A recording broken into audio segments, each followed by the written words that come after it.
Hey there. I have decided that there are some things that are too good and too timely for me to write about once a month. And so I'm going to try to supplement this newsletter with some videos because I have to talk about things like forever and it's too timely in order to just, I already have what I'm going to talk about for the month of June. For this newsletter. And so I don't want to have to wait. I don't want to have to wait. And so I just have to talk about Forever on Netflix by Mara Brock I Kill, created by her. Also working in conjunction with Regina King and a couple other really amazingly talented people behind the scenes. But the front person has been Mara Brock Kill. And if you're not familiar, she is the creator of shows like Girlfriends and Love Is, which we only got one season of.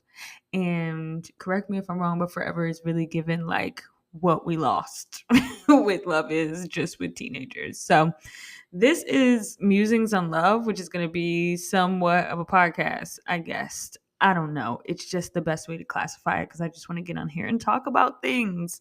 Okay. And first of all, let me rewind a little bit. So, first of all, I was thinking a lot about Annie and Smoke from Sinners. Okay. This is a moment for Black creativity. So, let's just start there.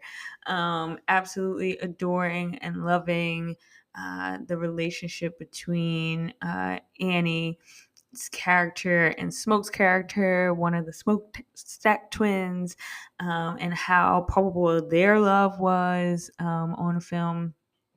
And last month we talked a little bit about representation in media and the fact that Wumi is such a beautiful woman, and a lot of the discourse around her being the love interest, but the chemistry was unmatched between her and Michael B. Jordan, and I couldn't imagine it being anyone else. So that really is what set me on the path to being like, we got to talk about this stuff. And I want to write about things. But again, you kind of have to know what things really work in certain mediums. And while there are great written pieces that I want to bring to this, I also just feel like some things we're going to chat about. So, format I don't have yet. However, let's get into Forever on Netflix. So, Forever follows the characters Justin and Keisha. This is a reimagining of Judy Blume's book that Mara Brock Akil worked really hard to option. And she flipped it. She flipped it on its head and made it about Black characters and Black experience. And when I tell you, I could not have imagined that it was going to be all of the rage that it is. And I am very excited about it. I'm in my second watch already, and the show has already been renewed for season 2. If you have your art, make it. Make your art. Okay, I'm here writing these books, trying to get a next book out because I'm like, please let me tell my stories. But I also realize that I have to give myself permission to tell my stories. And so if don't nobody else want them, I'm gonna figure out a way to get them out to y'all. So make your art. But anyway, jumping into just things I loved about Forever. Okay. So I'm just gonna walk it down on my little list, and I want to know what y'all think. So make sure you drop some comments and let me know if you've watched. Spoiler alerts. Spoiler alerts. If you have not watched Forever on Netflix, please don't finish watching this video because I'm about to just talk about the stuff that happened in the show. So one, Wood Harris, breakout star of this series. We love his father figure. We have not seen a father this well evolved, this relatable, with this much chemistry to his wife. Avon Barksdale, y'all. Okay, just giving us everything. But those of us in the Black community know that Wood Harris has been a staple since been forever, right? And so, we was crying with him and Remember the Titans. We was hating him in The Wire. All the roles, looking at him sideways and above the rim. So we have seen Wood Harris through the years. Above the Rim might have been his first role, because I know they were looking for folks that were playing that could play basketball. Anyway, his character Eric was phenomenal, and just as much as I think Karen Pittman, who played Justin's mother as well, she was just lovely. Okay, the parents, Dawn and Eric, it was a balance. What I loved about Dawn's character was that she really represented, for lack of a better word, women that can be quote unquote hard to love. And what I mean by that is just passionate, it's just loving her family, it's just not always really knowing how to go about protecting and loving her family in the right way, right? And so sometimes people just make black women out to be like angry and difficult and just not a joy to be around, right? And what I loved about this series was that Eric loved her. He understood her. They she contributed to the success of their family, okay? And she loved them. And yes, she was flawed. Eric was flawed too. We're all flawed people trying to do the best that we can. So it created such a great balance between them. And I never felt like Eric faltered in his love for her, even though sometimes he had to check her. All strong women need is a strong man who knows when to tell you when to stand down. Like, that's all we need. Okay. So love the balance between them. I love how they showed a black bougie family that wasn't judgmental. I feel like when Dawn went to drop Keisha off, there was no judgment about like where she lived, like understanding that she was coming from a different background than Justin, but she loved that she was a black girl, because her kids were being brought up in these predominantly white institutions, and she loved him being connected to someone from the culture. And yes, she had judgment when we get to the tape, but it never felt like her judgment was based on Keisha coming from a different background. And I loved that balance too, right? That Justin came from an affluent black family, that Keisha came from the family with a mom working two jobs to keep her in private school, but understanding like that these are how our worlds collide, man. And both of them, trying to figure and find their way as teenagers. It was so nostalgic for me when I tell you. All the flashbacks of being a teenager really came to me, especially being an urban Philadelphia grown teenager. It really highlighted those differences sometimes, even in going to schools where, for instance, myself, I went to a lot of like magnet schools in Philadelphia, which were like top performing schools, and having two different sets of friends. It made me think a lot about that time in my life.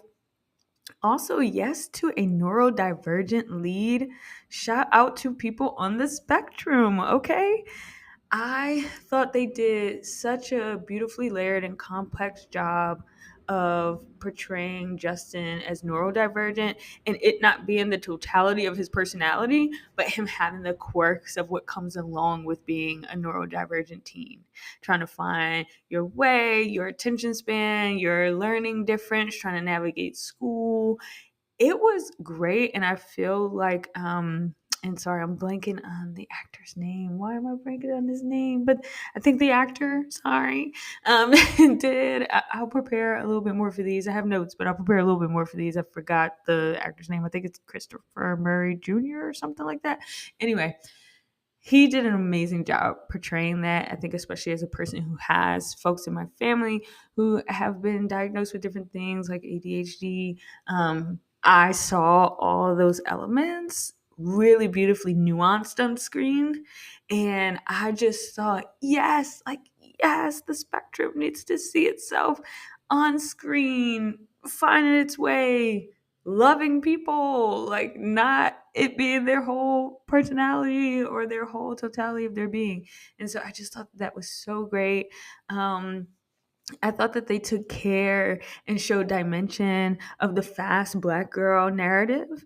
if you are a Black woman, you know and understand what comes along with the idea of being fast and being grown, and no one really ever giving you the grace of being a child that does things and is finding their way. And so Keisha had this sex tape, but the reality is that I loved how she talked about there were two of us on this tape, but somehow I'm receiving all of the flack for this, and that's unfair. And I think so much we see this so much and so harshly. Women are judged, and they are in community with other people that are also involved in these activities. And so I felt like they really cracked that open to show like it's not all about a, a girl being fast. It's about her insecurity. It's about her trying to find ways to showcase her love and not really understanding how to do that. And I think they did a really amazing job with that as well. Yes, there is sex, and I know that some of the pushback on Forever was like, it's so sex oriented. But one, that's part of what the Judy Blume book is based on, is teenagers kind of finding their way throughout sexuality. And two, teenagers are having sex. Sorry. I know that I'm not a parent and that makes parents uncomfortable. But child, was some of y'all having sex in high school? Or okay, anyway, not my business. However, I'm just saying that's a part of it, and very comfortably, both Lovey and the young man are not teenagers; they are in their early 20s.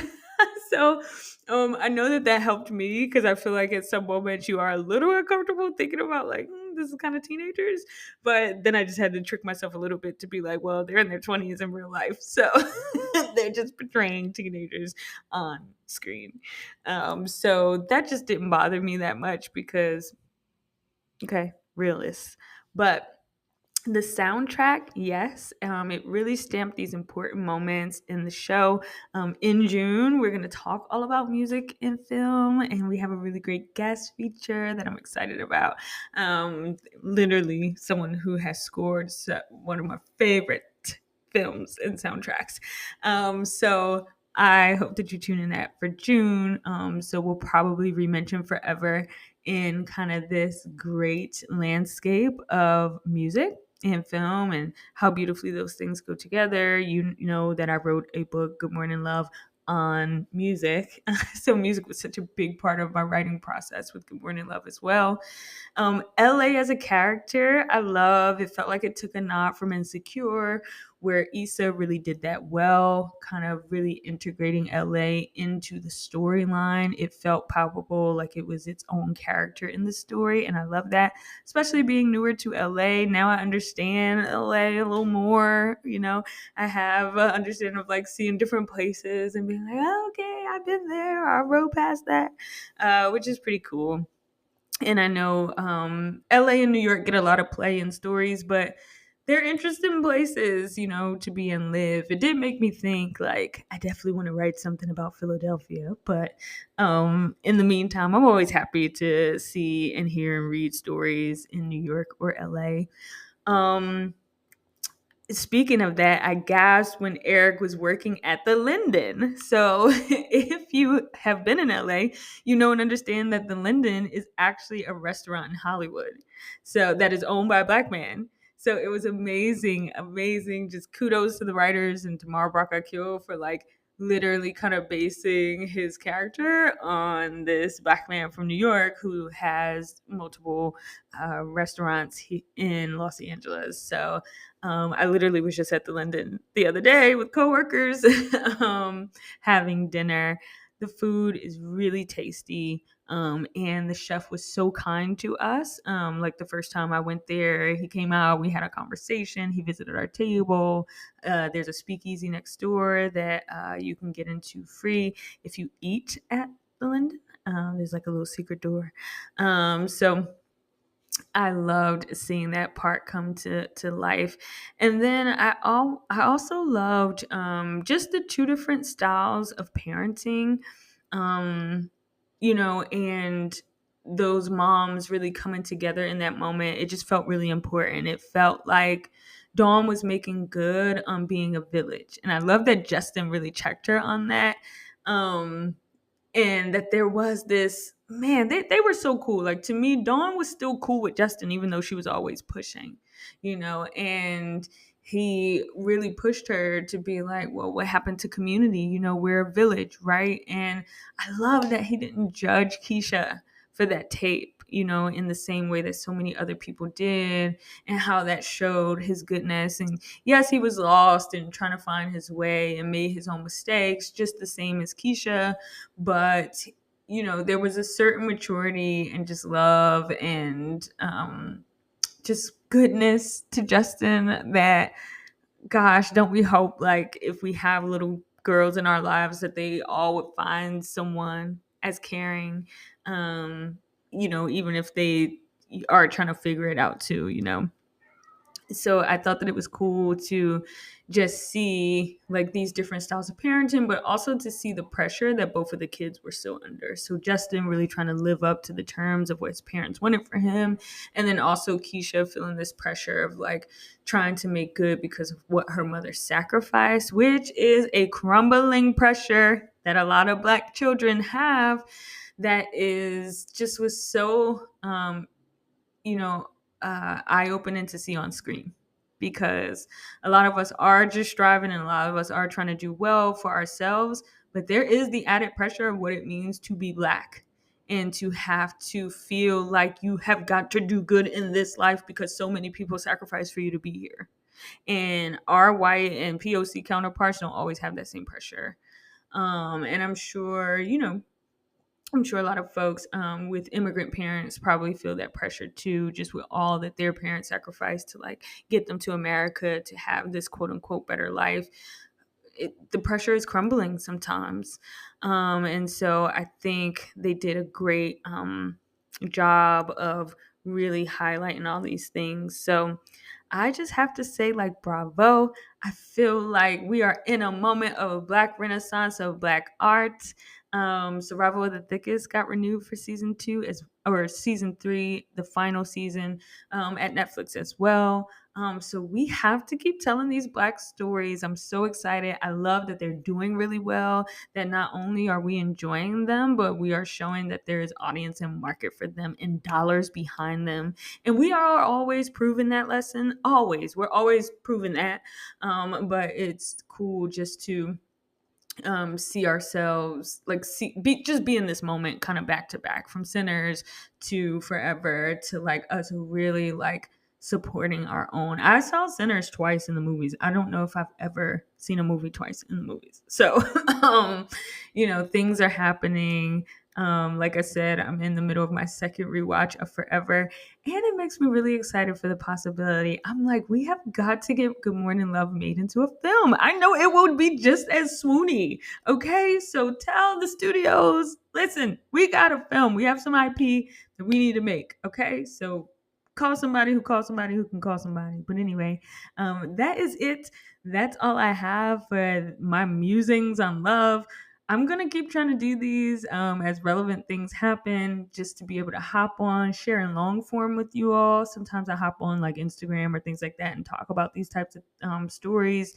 But I had to get on here and just talk about my feelings about Forever. So I am going to do these as regularly as it calls for, again, because the regular Love in Full Color newsletter publishes once a month, and we really try to like deep dive in those in that written word. And so I just wanted something that felt like an easy format. We get on here, kiki, and chat about these love stories that just have us all in our feels. So thank you so much for listening, and I will see you next time.